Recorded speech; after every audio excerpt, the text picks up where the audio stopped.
Hello, hi, good morning. So this is an extended of the TikTok video that I had.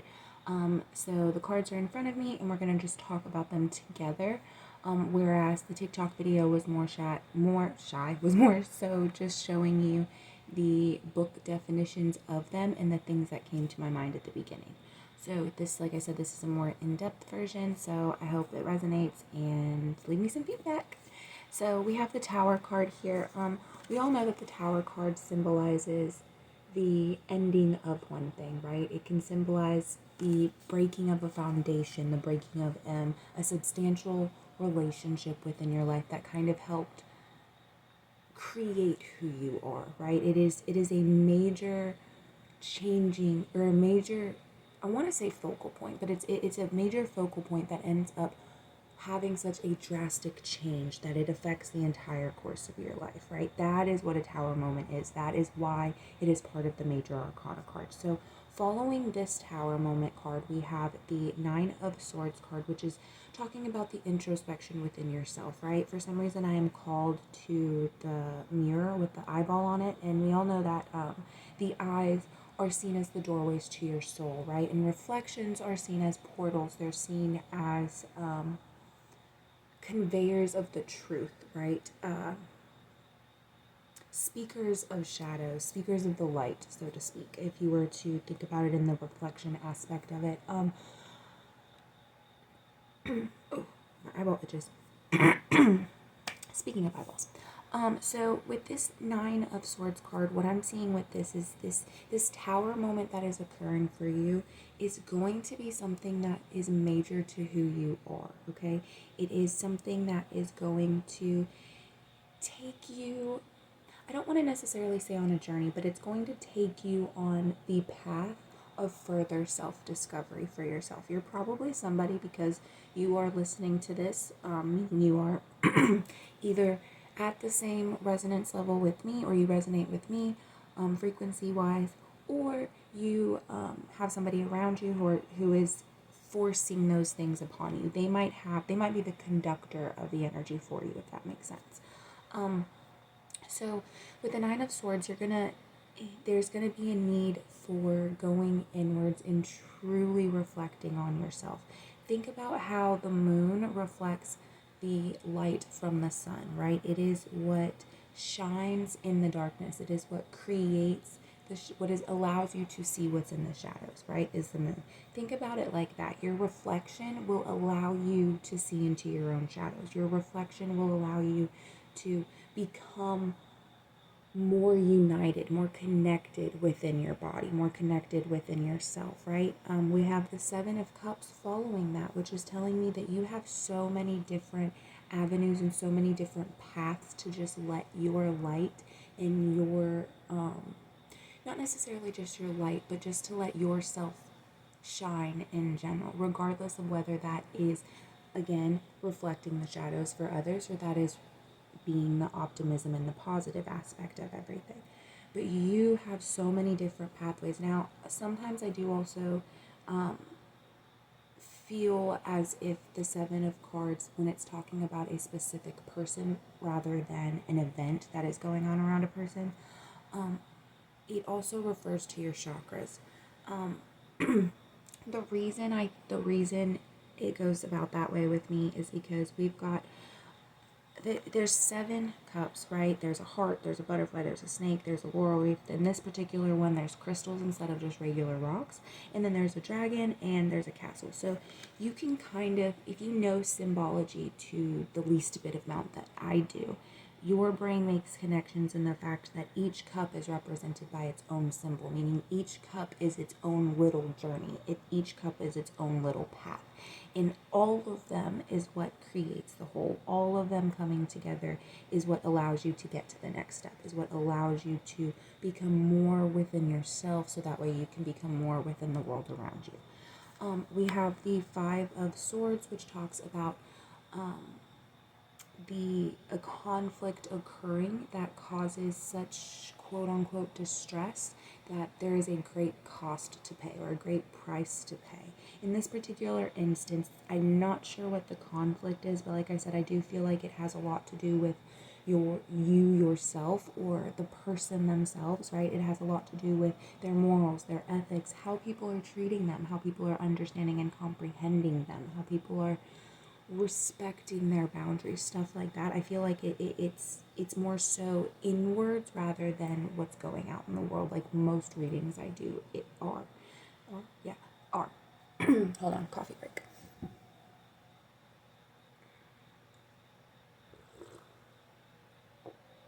Okay. Next, we have the Death card, which again further speaks to the rebirth or the changing or the metamorphosis of one thing into another. This particular change for you is going to be something that I also myself struggle with. The last two cards, I asked if they would give us I asked if they would give us one major arcana card to end the reading out when I was originally drawing the cards in the TikTok video. And the major arcana card that came out at the very end was the Death card. And then my brain was just like, well, I need to know what this new beginning is about. So can you please just give me two other cards?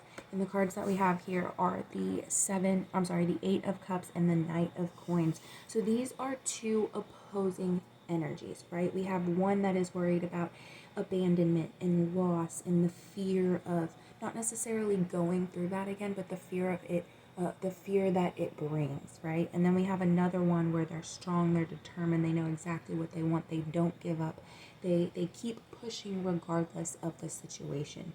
So those are two different opposing energies, two different opposing actions, I guess you could say. Emotions, energies, right? Influences, there are two different influences. This metamorphosis could be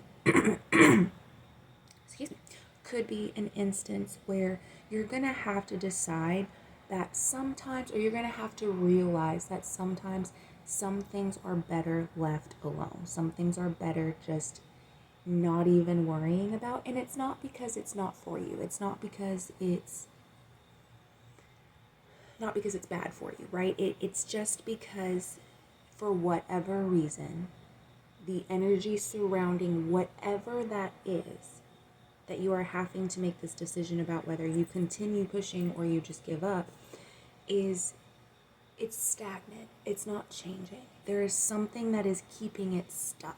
And unfortunately, when you are at, in my experience, when you are at an instance of luck, of moving on, of transcendence, of enlightenment, of change for yourself, and there's a situation where the energy is stagnant and it is just stuck for whatever reason, and no matter what you do, how you act, how you change the energy around you, how you manifest, none of that works, it's usually because you are the one that will benefit the most from it, even if you don't see it. And I don't mean like benefit monetarily speaking or physically speaking. You can benefit from it within your soul, right? I have a video that I haven't posted yet because, like I said, I don't know how I'm going to post these videos, but I have a video that I haven't posted yet where I talk about how